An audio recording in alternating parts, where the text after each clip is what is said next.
Nunca pensé que la muerte pudiera llorar. Llevo más de 10 años en esto, hundiéndome en el frío y el hedor del anfiteatro, viendo cuerpos de todas las formas y condiciones. Te vuelves insensible. Es la única manera de sobrevivir aquí dentro.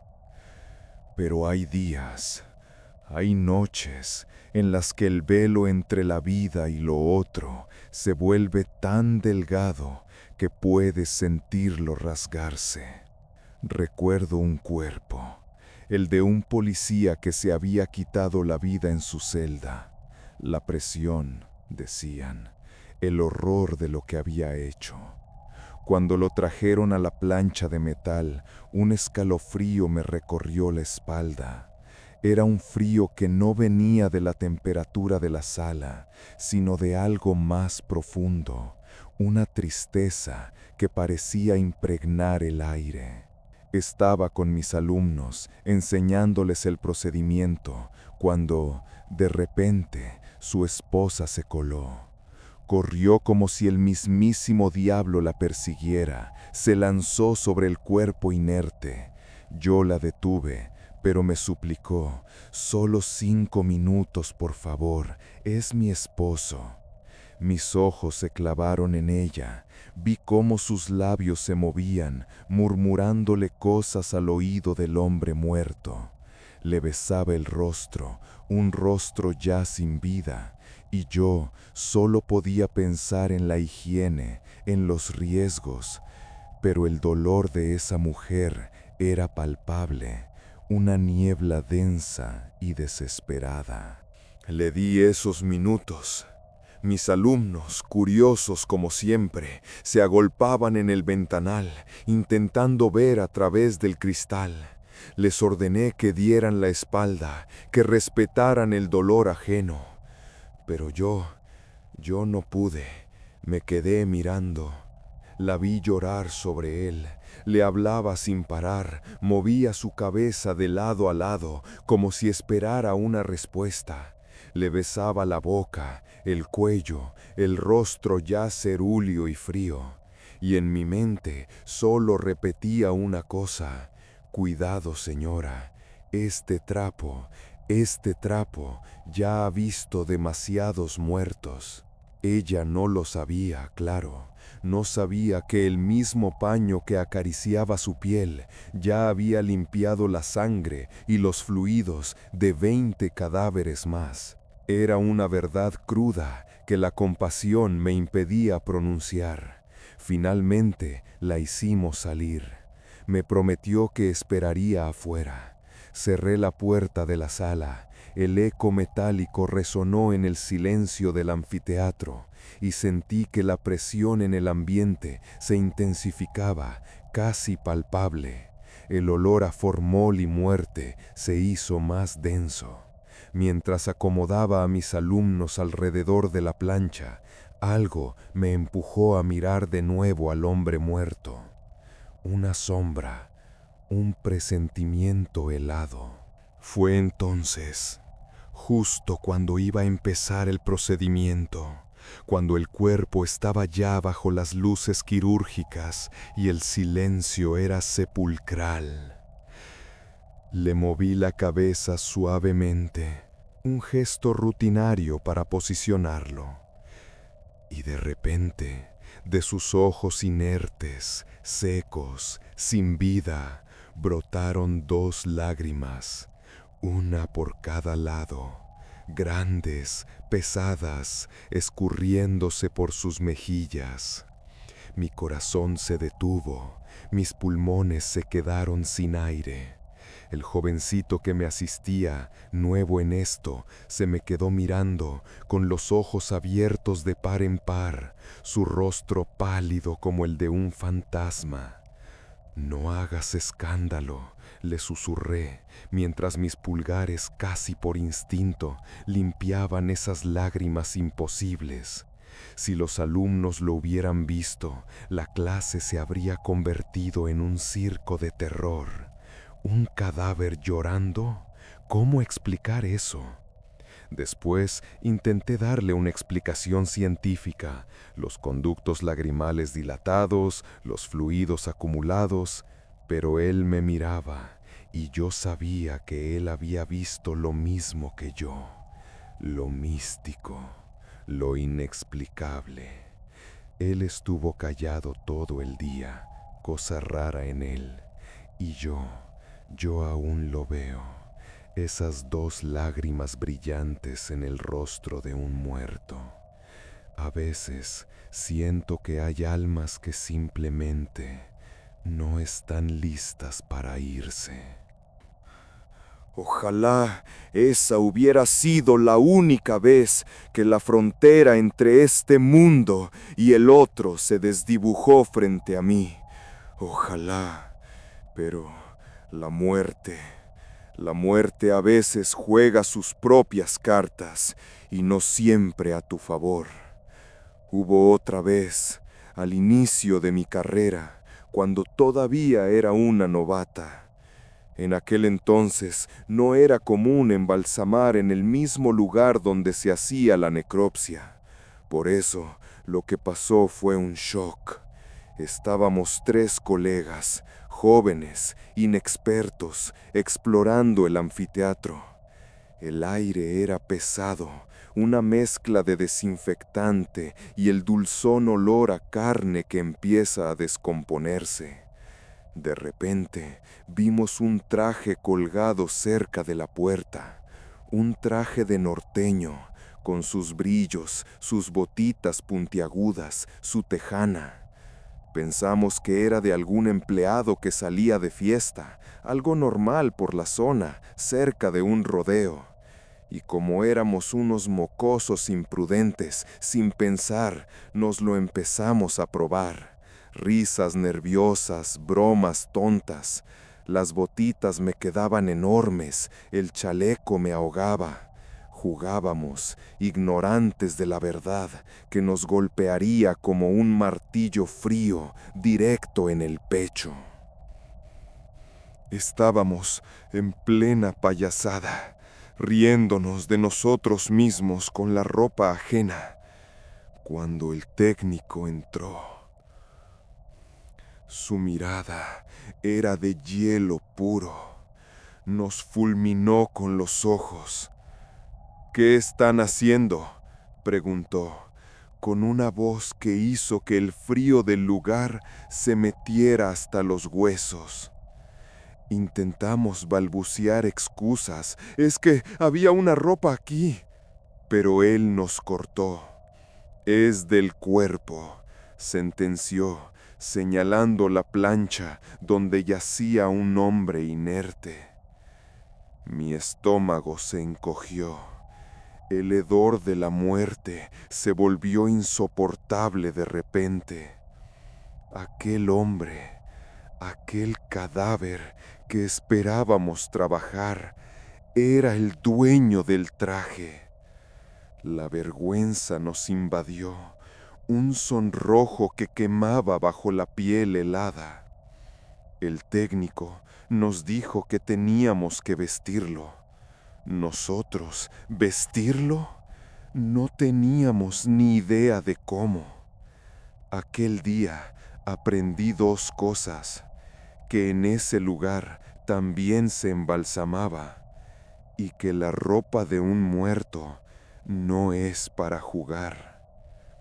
Pero lo peor estaba por venir.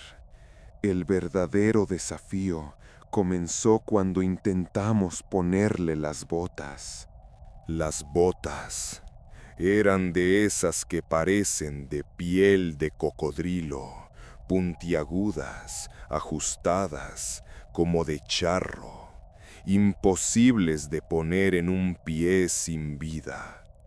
Levantamos una pierna del cadáver, dura como una tabla. Intentamos empujar, tirar, forcejear, nada. El técnico nos observaba con una sonrisa enigmática. «¿Se puede o no se puede?», nos retó. Uno de mis colegas sugirió romperlas por detrás, pero el técnico se negó rotundamente. Un buen embalsamador no rompe la ropa, dijo, como si hablara con niños. Y entonces hizo una apuesta. Voy por un refresco. En 10 minutos esas botas deben estar puestas. 10 minutos que se sintieron como una eternidad de frustración y terror silencioso. Nos lo juramos a nosotros mismos. Esas botas entrarían. Pero el cuerpo parecía oponer resistencia, una fuerza invisible que tensaba sus piernas. Cada intento era inútil, el cuero resbalaba, el pie del muerto permanecía terco. 10 minutos después, el técnico regresó con su refresco burbujeante. Nos vio sudando, exhaustos, con las botas aún fuera del pie del cadáver. Su sonrisa se amplió, casi una mueca. ¿Saben por qué no se deja?, preguntó, y el silencio en la sala se hizo más profundo, más opresivo. No se deja porque estuvieron jugando con su ropa. Él lo sabe. No quiere que ustedes lo vistan. Se me heló la sangre. ¿Un muerto negándose? ¿Un cadáver que sabe? No quise creerlo, intenté negarlo, pero su mirada era inquebrantable. Entonces se acercó a la plancha. Te juro que lo hizo en menos de 1 minuto. Levantó una pierna, un movimiento fluido y ¡pum! La bota entró. Luego la otra, sin esfuerzo, sin lucha, como si el cuerpo para él fuera una marioneta dispuesta. Nos miró de nuevo. ¿Ven? Es que no se dejó con ustedes. Y después, con la misma facilidad, le colocó la tejana, que a mí no me cabía bien, y a él le quedó perfecta. Un nudo se formó en mi garganta. ¿Era técnica o era algo más? Algo que el muerto, ese hombre del traje norteño, había decidido por sí mismo. Aquello del traje me enseñó que los cuerpos a veces tienen sus propias voluntades, incluso en la muerte. Pero lo que me pasó con una pequeña criatura, eso fue diferente. No fue terror, sino una punzada profunda de tristeza y desamparo. Era una bebé recién nacida. Estaba dando una clase en un pueblo remoto, de esos donde las reglas y los protocolos son más una sugerencia que una obligación. Nos trajeron el cuerpecito, diminuto, frágil, casi transparente. Lo puse en la plancha, esperando que llegaran sus cosas, pero lo que llegó después no fue lo que esperaba. Tocaron el timbre y yo abrí. Un hombre, supongo que el padre, me entregó una bolsa de plástico sin decir una palabra. Ni un buenas tardes, ni un aquí está su ropa. Solo un ten, frío y distante. Luego se dio la vuelta y se fue. El aire se sintió pesado, como si la indiferencia pudriera el ambiente. Me quedé con la bolsa en las manos, el plástico crujiendo como un lamento silencioso. Abrí la bolsa. Dentro encontré ropa. No era ropa de recién nacido.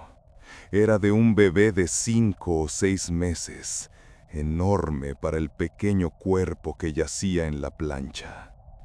Y para colmo, era ropa usada, gastada. Ni siquiera un atuendo nuevo para despedir a su hija. Era evidente que no la querían. Se me partió el alma. La piel de la bebé era tan delicada que parecía que al menor toque se desprendería. Vestirla fue un desafío de paciencia y ternura. Las mangas le quedaban hasta las rodillas, el pantalón le cubría la mitad del cuerpo. Parecía un pequeño Hulk deforme y triste. No podía dejarla así. Pedí hilo y aguja y con sumo cuidado le hice unas puntaditas remangando la ropa, adaptándola para que se viera lo más decente posible. Mientras lo hacía, le hablé, en voz baja, casi un susurro. Tranquila, mi amor. A lo mejor estás mejor donde estás. No te preocupes, yo te dejaré bien bonita. Sentía su presencia, su fragilidad, su desolación. Era un espíritu recién llegado y ya abandonado. El frío en el anfiteatro parecía haberse intensificado, un frío que se colaba más allá de la piel, hasta el centro de mi ser. Ver la indiferencia humana ante una vida tan pequeña me ha endurecido en muchos aspectos.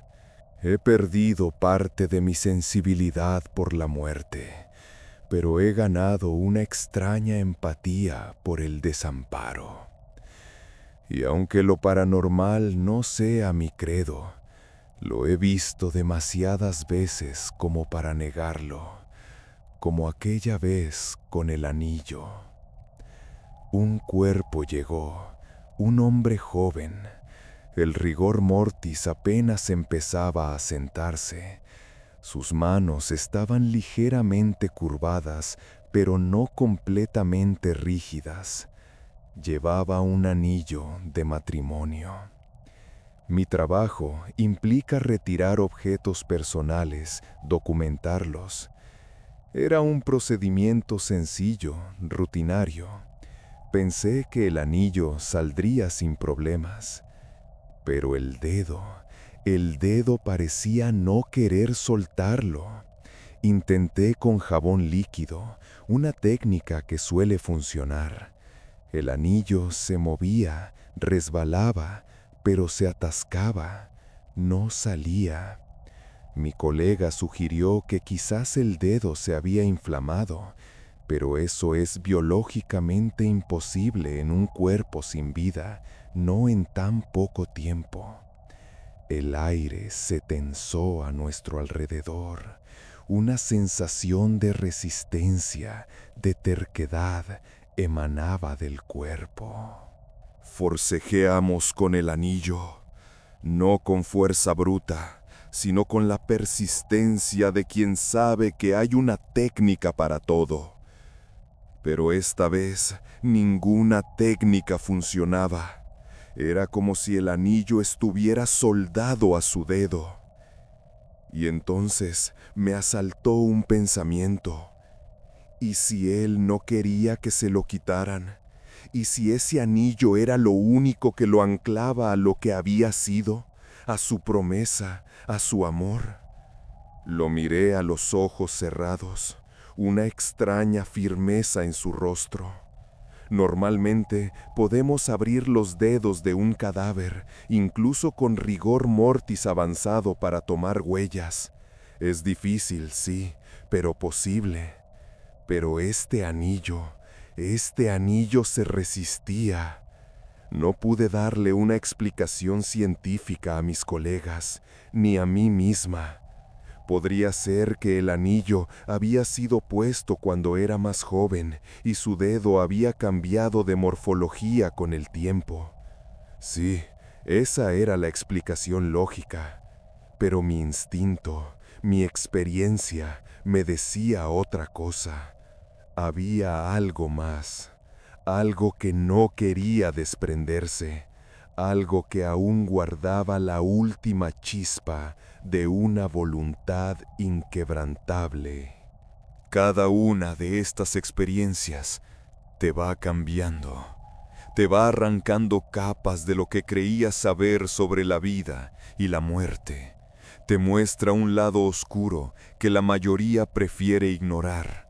Y no hablo solo de los muertos que no se quieren ir o que lloran. Hablo de lo que la gente viva es capaz de hacer con ellos.